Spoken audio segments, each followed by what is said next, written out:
Bonsoir chers amis, ravi de vous retrouver pour cette nouvelle vidéo. Alors dans cette nouvelle vidéo, je vais revenir sur un point qui pour moi est vraiment important et qui permet de comprendre l'échec de pas mal de personnes en trading, mais quel que soit le domaine. Et pour moi, pour résumer, si vous voulez que je résume mon point de vue, c'est arrêtez d'accuser les autres. Arrêtez d'accuser les autres si vous voulez réussir. Arrêtez d'accuser les autres si vous voulez effectivement devenir bon dans votre domaine. À un certain moment, il faut prendre ses responsabilités. Je vais développer tout ça juste après. En attendant, cliquez sur le lien ci-dessous pour vous inscrire à notre newsletter. Et bien évidemment, n'oubliez pas de vous abonner à notre chaîne YouTube. À très vite!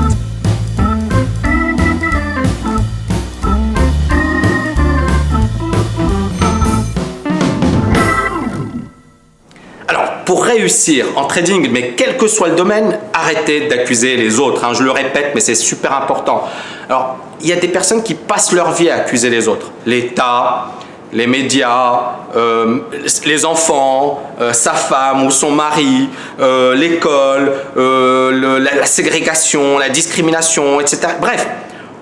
Il y a certaines personnes qui passent toute leur vie à critiquer et finalement elles passent à côté de leur vie.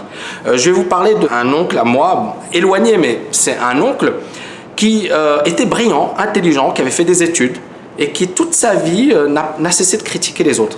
Il n'a pas arrêté de dire c'est à cause de ceci, c'est à cause de cela, c'est à cause de... Et à la fin de sa carrière, finalement, il n'a pas fait grand-chose, mais il n'a fait que critiquer. Et d'accuser et de dire c'est la faute aux autres, si je n'ai pas, si je n'ai pas. Et je pense qu'encore une fois, il y a du vrai, on peut accuser, on peut dire oui, il y a une discrimination, on le sait, le fait qu'il y ait une inégalité homme-femme, on le sait, le fait d'être issu d'un milieu aisé ou d'être issu d'un milieu où nos parents sont ouvriers, où on aura beaucoup moins de chance si on a des parents ouvriers que des parents médecins ou des parents polytechniciens, on le sait, il y a plein de recherches, il y a plein de travaux, il y a tout ce que vous voulez, on le sait. Mais quelle est la solution? C'est-à-dire, soit on accepte le fait établi, on se dit ok, c'est comme ça, je ne pourrai jamais réussir parce que justement c'est écrit dans les bouquins, c'est impossible de réussir. Statistiquement, c'est impossible de réussir. Ou alors on se bouge, j'ai pas envie de dire le terme, mais on se bouge et on se dit bon à un certain moment il faut se poser les bonnes questions. C'est-à-dire si je veux réussir, il va falloir prendre de bonnes décisions. Et ces décisions sont très très importantes. Si par exemple vous êtes dans une ville, il n'y a pas d'activité, au lieu de dire il n'y a pas d'activité dans la ville, changez de ville. Si par exemple vous êtes dans un métier, ce métier est bouché et il n'y a pas de débouché, changez de métier, essayez de trouver une autre filière, quelque chose où vous allez justement réussir. Si par exemple, alors je ne vais pas dire vous êtes marié, ça ne se passe pas bien, non mais on peut toujours trouver effectivement des solutions. Mais l'idée, encore une fois, c'est de ne pas être figé et d'accuser, parce que le gars par exemple qui échoue, il dit c'est à cause de ma femme, ok, et toute sa vie il va dire c'est ma femme, c'est ma femme, c'est ma femme, c'est ma femme. À un certain moment, il faut soit faire les choses, c'est-à-dire divorce par exemple, soit se dire est-ce que c'est vraiment ma femme ou est-ce que c'est moi? Et souvent c'est lui, c'est pas sa femme, c'est lui. Donc à un certain moment il faut vraiment assumer. Alors désolé, je diverge un peu, mais c'est important parce que ça s'applique également au trading. Pourquoi les gens échouent? Parce qu'ils vont dire c'est à cause d'eux, c'est à cause des courtiers, c'est à cause de l'État, c'est à cause de la fiscalité, alors que le gars il n'a encore rien gagné, il parle de fiscalité, il dit oui non mais les impôts, oui mais gagne d'abord et ensuite on parlera de fiscalité. Donc bref, on trouve à chaque fois des prétextes pour ne pas agir, pour ne pas faire des choses et pour ne pas passer à l'action et procrastiner quelque part. Donc à un certain moment il faut se poser les bonnes questions et justement éviter d'accuser les autres. Je pense que c'est vraiment clé.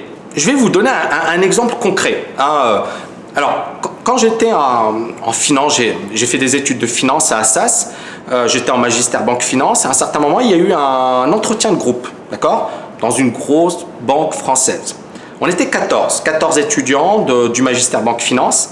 Et c'est un entretien de groupe, chacun parle justement de ce qu'il fait, de pourquoi il a telle passion. Il y avait une personne qui avait une passion pour le violon, une autre pour les voyages. Alors c'était marrant parce qu'à un certain moment, il y avait un gars qui était assez friqué et il disait voilà, moi j'ai voyagé en Inde, j'aime les voyages.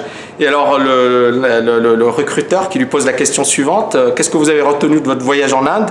Et là, un blanc, il a même pas été capable. Donc ça, c'est un conseil pour ceux qui passent des entretiens. Ça, si vous parlez de quelque chose, soyez capable d'étayer. Donc il était incapable d'en parler.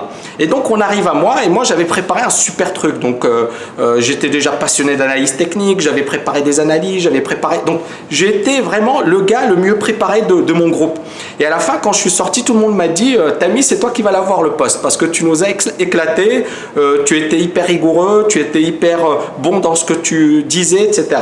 Et c'est une histoire vraie, hein. Encore une fois, je ne vais pas raconter n'importe quoi. Mais ce qui est intéressant, c'est que je n'ai pas été pris et que je l'ai vécu comme un échec. Et c'est là, quelle était la réaction? Est-ce qu'il fallait accuser et dire oui, non mais c'est des salauds, ils m'ont pas recruté, etc., etc. Ou se dire oui, il va falloir bosser, il va falloir faire encore plus. Il ne faut pas s'arrêter à un échec. Au contraire, il faut surmonter cet échec. Et je pense que c'est encore une fois important. Et on peut, et on va tous, et je suis passé par des périodes difficiles, j'ai eu des échecs, j'ai eu des périodes où j'ai souffert, où je me suis posé des questions, etc. Mais une chose est sûre, c'est qu'à un certain moment, c'est-à-dire, ok, on va prendre ces deux bonnes baffes, on va souffrir, on va s'en prendre plein la figure, plein la gueule, mais à un certain moment, il faut se redresser et se dire, ok, je vais arrêter de me lamenter, je vais arrêter d'accuser les autres et je vais passer à l'action et je vais faire de belles choses. Et c'est encore une fois pour moi le plus important, et la victoire sera encore plus belle. Pourquoi ? Parce que ça n'a pas été facile, ça n'a pas été du tout cuit, hein. Moi, je me compare à certains étudiants qui étaient avec moi. Pour eux, c'était facile. Ils avaient un stage hyper facilement, ils avaient des parents dans la finance, etc. Pour moi, ça n'a pas été le cas. Mais la victoire était encore plus belle parce que je sais que j'ai galéré pour justement y arriver. Voilà, donc j'espère que vous avez aimé cette vidéo. N'oubliez pas de la liker juste en dessous et je vous dis à très bientôt.